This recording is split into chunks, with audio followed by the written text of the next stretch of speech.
lifetime tradition under the great late Buddhist master Venerable JiRu in 1986. He was abbot of the Great Enlightenment Temple in New York. In 1993, he became secretary of the Buddhist Union of New York. In 1996, he became the vice chairperson of the Mid-America Buddhist Association, and he formed the Youth Buddhist Educational Foundation the following year. In 1999, he became the abbot of the Mid-America Buddhist Association, where we are today. In 2000, he became abbot of the International Buddhist Friendship Association in Chicago. In 2002, he was appointed abbot of Plum and Linus Monastery in the Great Enlightenment Temple in New York. He's a busy guy. He held these posts for 2 years before returning full-time to Mava, where he now resides. He travels more frequently to give teachings at the State Temple in Houston, as well as Fahua Monastery in San Francisco. And he is very active here at his monastery. He's a construction monk. A lot of these structures that you see around here. So just never sit still unless he's meditating. And so I'll hand it over to him.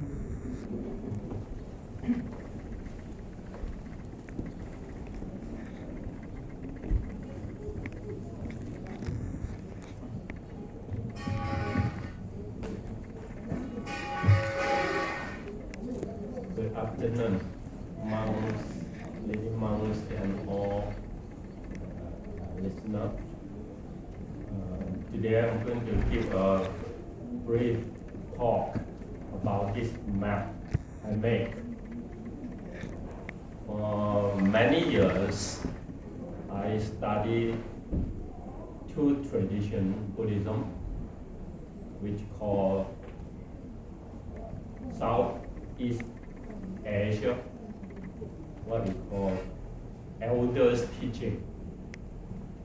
And then later on, after 6 years, I back to Malaysia and learn Chinese Buddhism, which we call the Northern Buddhism from Silk Road, come to China, Japan, and Korea, and part of Vietnam. So these two traditions is now mostly what we name Northern Buddhism and Southern Buddhism. And other than these two traditions, we have another traditions directly from Bhutan, Nepal, come to Himalaya, hillside from Himalaya into the regions of Tibet.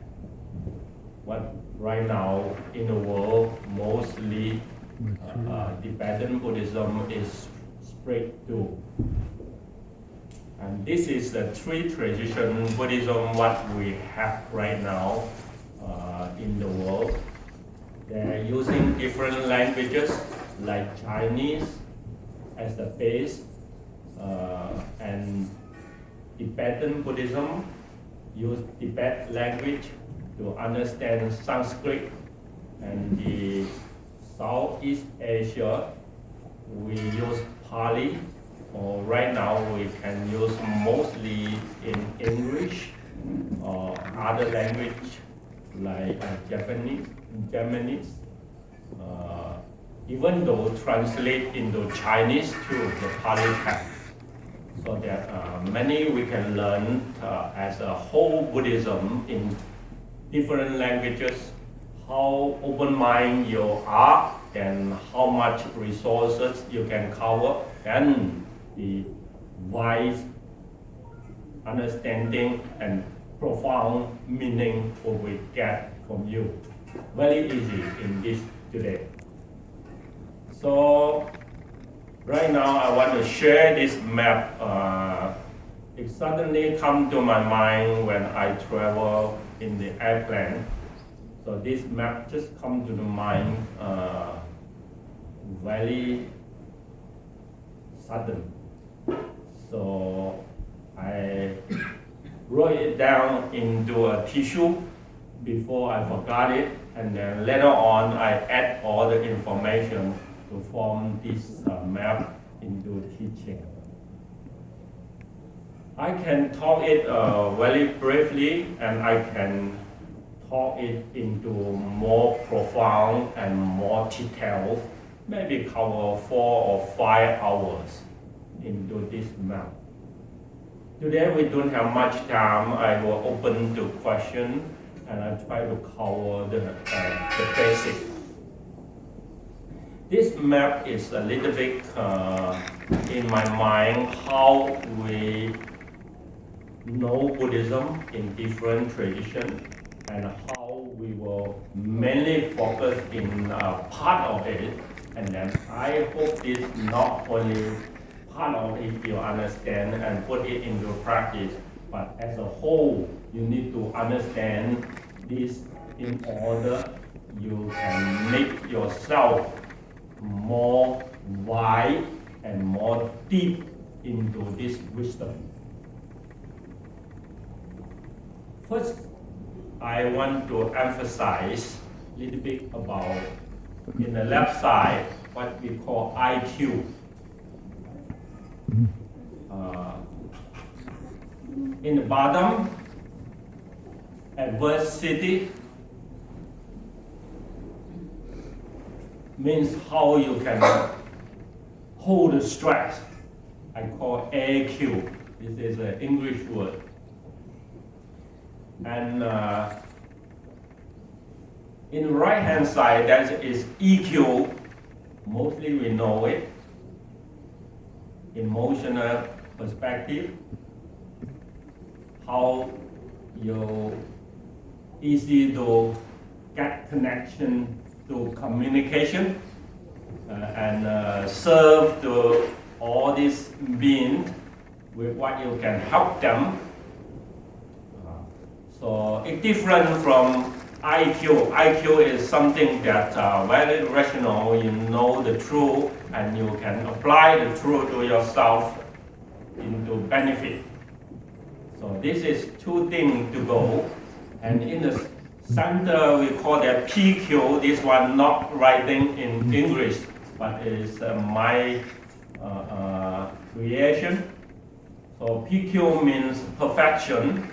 And PQ in another word in Pali or in the Sanskrit we call that paramit.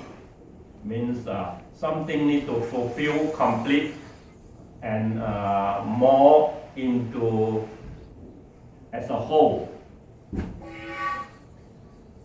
So here I can roughly spend some time into 4 Noble Truths, 4 Chana, 4 Brahma Vihara, and 4 Dhamma Seal. This is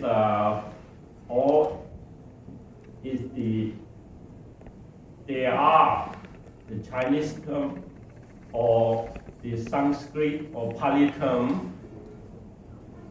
This terminology is talking about Buddhist teaching.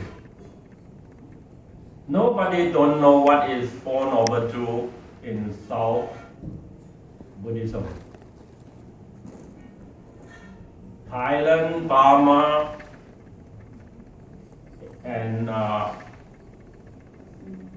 Sri Lanka, and these Asian countries, mostly we practice in Theravada Buddhism, or the elders' teaching. So the elder teaching in this 4 Noble Truths, the first thing said is dukkha. Everything come into stressful or because of the unsatisfactoriness of yourself or because of something aging, illness, decay and dying, you need to facing to how your mind can overcome. They talk about the 4 Noble Truths, the cause and the suffering and the path to liberation, the cessation of suffering. So this is called Four Noble Truths. They have two ways to go into the Eightfold Path, means mundane Eightfold Path and the super mundane Eightfold Path. So the path to liberation is something that very concerned by all Buddhists, which way you need to go in order you come to the goal, liberation.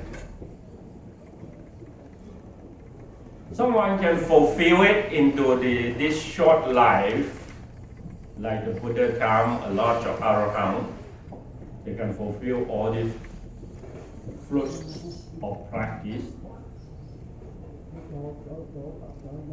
because they follow this path. And some may not fulfill it because they have a lot of clinging, maybe attachment into this world. So world concern is one thing that blocks you into the way, profound meaning into the total transcendence. If you really want to let go of this life connection to the renewal, means life after life go, you need to go more deeper understanding this Four Noble Truths. In order you know how to find a way, renunciate, find a way practice the jhana in order have the basic for wisdom arise. So Four Noble Truths should be based on practice in meditation or the mindfulness training in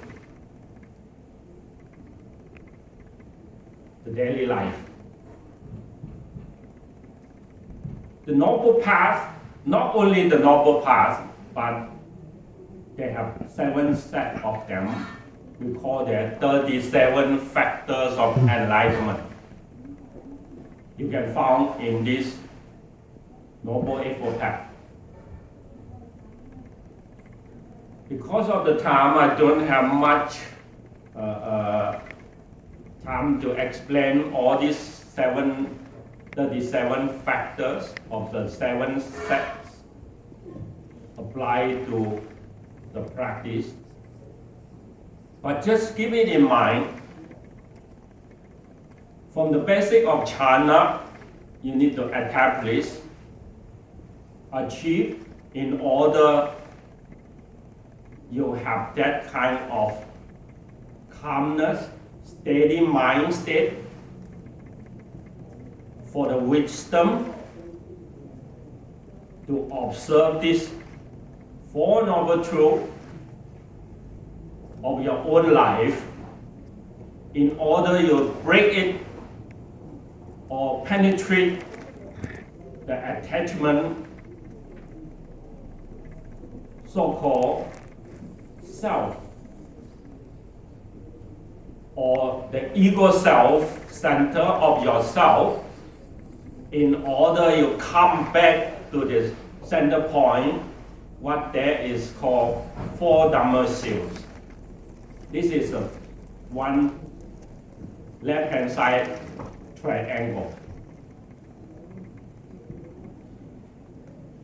If not built up from the jhana position directly to the Four Dhamma Seals, you only know the Four Noble Truths, not come into the balancing center of the